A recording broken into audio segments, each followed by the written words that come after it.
अभी आपके बीच हम दिखा रहे हैं बीएड फर्स्ट ईयर के लिए सिलेबस। अब आपको देना है बीएड फर्स्ट ईयर का एग्ज़ाम, क्योंकि अब आपको तैयारी करना पड़ेगा। ये बहुत इंपॉर्टेंट है समझना कि एनुअल एग्ज़ाम जो होता है एक साल पर बीएड का, उसके लिए क्या क्या पढ़ना पड़ता है, कौन कौन सा ऐसा टॉपिक है जिसको पढ़ना बेहद ज़रूरी है। अगर नहीं पढ़ते हैं तो आपके फेल करने का चांस उसमें बढ़ जाता है। तो थोड़ा सा इसको हम कर देते हैं जूम, और इसके बाद हम आपको समझाते हैं एक एक करके कि सब्जेक्ट कौन कौन सा है जिसे पढ़ना बेहद ज़रूरी होता है एग्ज़ाम के लिए। तो पहले इसमें देखिए एक टॉपिक है जिसका नाम यहाँ पर देख सकते हैं कि एक एक करके पहले हम समझा देते हैं। ये है आपका कोर्स, ठीक है। और कोर्स को देखेंगे, इसके बाद आपका यहाँ पर दिया गया है कोर्स का नाम। कोर्स के नाम में कौन कौन सा कोर्स आपको पढ़ना होता है वो हम बताएंगे। ये क्रेडिट क्या होता है इसको हम आपको समझाएंगे, और इसके बाद हम समझाएंगे थ्योरी से कितना नंबर मिलता है, प्रैक्टिसियम यानी कि प्रैक्टिकल से कितना नंबर मिलता है, और फुल मार्क टोटल कितना नंबर का होता है। इसमें आपको कितना नंबर लाने के बाद पास माना जाता है, अन्यथा आप फेल कर जाएंगे। एक एक करके चीज़ को हम समझाते हैं, एक चीज़ को समझ करके चलिए। पहले यहाँ देखिए कि टोटल इसमें जो बीएड का होता है 6 कोर्स होता है। कोर्स 1, कोर्स 2 और कोर्स 3, कोर्स 4, और इसके बाद होता है कोर्स 5, और एक और होता है लास्ट में कोर्स 6। ये एक ऐसा कोर्स होता है 6 के 6 जो बिल्कुल अनजान होता है। आपने कभी भी इसको ना देखा, ना पढ़ा, ना सुना, ना जाना होगा। इसको केवल वही लोग पढ़ते हैं जो लोग बैचलर एजुकेशन के शिक्षा प्राप्त करते हैं और आगे चल के शिक्षक भर्ती के लिए वो आगे बढ़ते हैं, क्योंकि इसमें जितने भी बात बताए जाते हैं वो शिक्षक बनने के लिए आपको प्रशिक्षित किया जाता है, जैसे कि चाइल्डहुड एंड ग्रोइंग अप, इसमें बच्चों से संबंधित बातें बताई जाती है। कंटेम्परेरी इंडिया एजुकेशन, इसमें बताया जाता है कि बच्चों को पढ़ाने के लिए जो हमारे संविधान में और दुनिया के अलग अलग संविधान में क्या क्या प्रावधान किया गया है इसके बारे में। लर्निंग टीचिंग में आप अलग अलग थ्योरी बताया जाता है, अलग अलग जितने भी साइकोलॉजिस्ट है, जितने भी मनोवैज्ञानिक है, उन सभी के द्वारा बच्चों को शिक्षा देने के लिए कैसे कैसे क्या क्या करना चाहिए, ये सब बातें बताई गई है। ये टोटल 3 कोर्स जो हम बता रहे हैं, ये 3 कोर्स इतना इंपॉर्टेंट है सीटेट के लिए। जो लोग सीटेट का एग्जाम देते हैं या दिए हैं वही लोग इसके बारे में समझते हैं। अगर आप बीएड में ये तीनों कोर्स बहुत अच्छे से पढ़ लेते हैं तो फिर आपका सीटेट भी बहुत अच्छा से क्लियर हो जाता है एग्जाम के पॉइंट ऑफ व्यू से। मैं आपको एक एक बात बता रहा हूं। टोटल 100 नंबर का ये सब होता है। थ्योरी में अगर एग्जाम देते हैं तो टोटल 80 नंबर का आपको थ्योरी यानी कि एक्सटर्नल एग्जाम में, और इसके बाद प्रैक्टिकल का जो एग्जाम होता है जिसको प्रैक्टिसियम कहा जाता है, ये आपका टोटल 20 नंबर का होता है। ये जो परीक्षा होती है इसको इंटरनल एग्जाम के नाम से जाना जाता है। इसी में आपको असाइनमेंट लिखना होता है, इसी में आपको इंटरनल एग्जाम देना होता है, इसी में आपको जो है स्कूल विजिट करके स्कूल में बच्चों को पढ़ाने के लिए कहा जाता है। ये सारे किया जाता है, तब जाकर के आपको ये सब नंबर मिलता है। इसके बाद आपका ये क्रेडिट नंबर होता है जो हम लास्ट में आपको बताएंगे, समझाएंगे। ये क्रेडिट नंबर क्या क्या होता है जो 4 दिए गए हैं। इसके जस्ट हम बात बढ़ते हैं तो नीचे जो दिया गया है वो एक और सब्जेक्ट है जिसको लैंग्वेज एक्रॉस कहा जाता है, अंडरस्टैंडिंग डिसिप्लिन कहा जाता है, जेंडर स्कूल एंड सोसाइटी कहा जाता है। ये 3 सब्जेक्ट है जो टोटल आपको 3 देख सकते हैं यहाँ पर। तीनों सब्जेक्ट जो है 50 नंबर का होता है। एग्जाम दीजिएगा तो एक्सटर्नल एग्जाम में आपको 40 नंबर का क्वेश्चन पूछता है, और यहाँ पर देख सकते हैं इंटरनल एग्जाम के साथ साथ आपका असाइनमेंट बनवाएगा, 10 नंबर इसमें रखे जाते हैं। पूरा बात को आप समझिएगा तो ये बात समझ में आता है कि ये एक ऐसा सब्जेक्ट 6 के 6 है जिसको आपने कभी नहीं पढ़ा होगा। इंटर मैट्रिक, ग्रेजुएशन या पोस्ट ग्रेजुएट भी कर लिए तो इसको कभी पढ़े नहीं होंगे।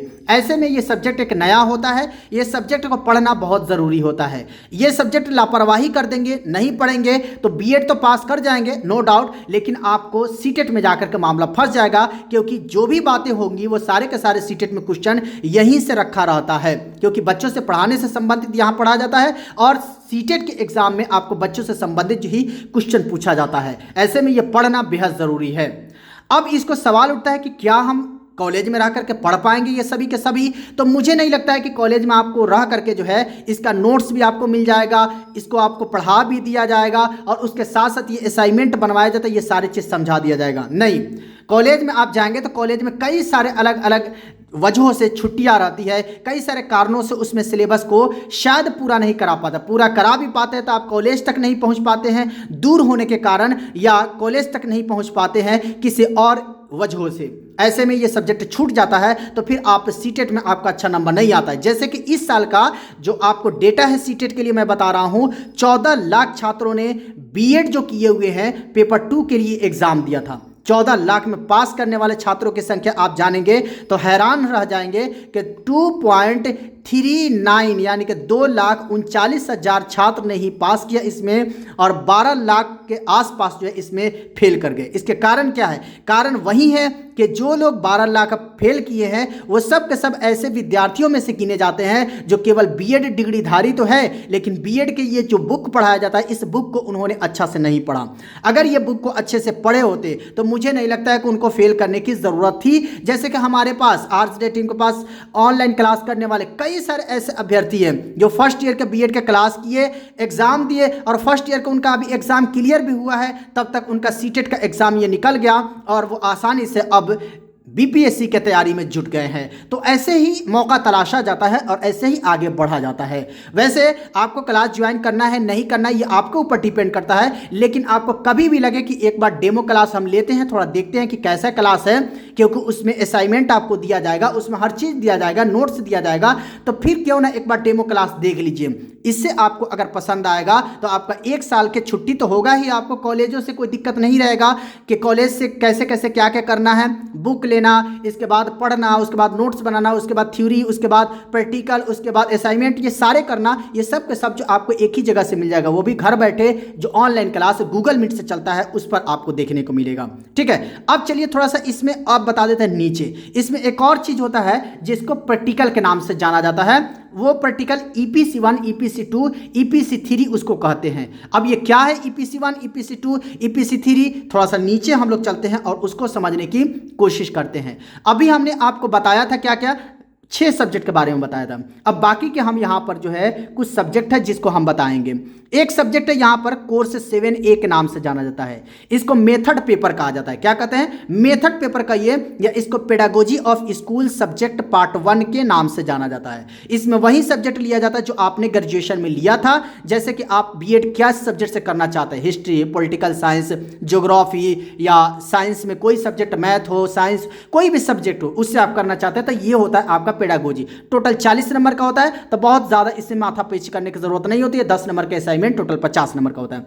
रह जाता है आपका एक और है जो करिकुलम करना होता है, वो है आपका यहाँ पर ईपीसी 1, ईपीसी 2, ईपीसी 3। इसको आपको पूर्ण रूप से, फुल्ली रूप से बना करके देना पड़ता है। ये इंटरनल एग्जाम में भी ये काम आता है, इंटरनल एग्जाम में क्वेश्चन यहाँ से पूछा जाता है, और साथ ही साथ आपको इसका प्रैक्टिकल बना करके देना पड़ता है। ये बहुत ज़रूरी होता है। कई सारे छात्र जो है हर साल हर कॉलेज में फेल करते हैं। इसके पीछे का रीज़न क्या है? पीछे का रीज़न ये है क्योंकि वो अच्छे से पढ़ नहीं पाते हैं, और जहाँ पर ये 100 नंबर का एक्सटर्नल एग्जाम देना पड़ता है वहीं पर जाकर के उनका अच्छा नंबर ना आने के कारण जो है उनका पेपर बैक हो जाता है। तो ये सारी दिक्कतें हैं, जो परेशानियां हैं, तो हम आपको हमेशा अपडेट करते रहेंगे।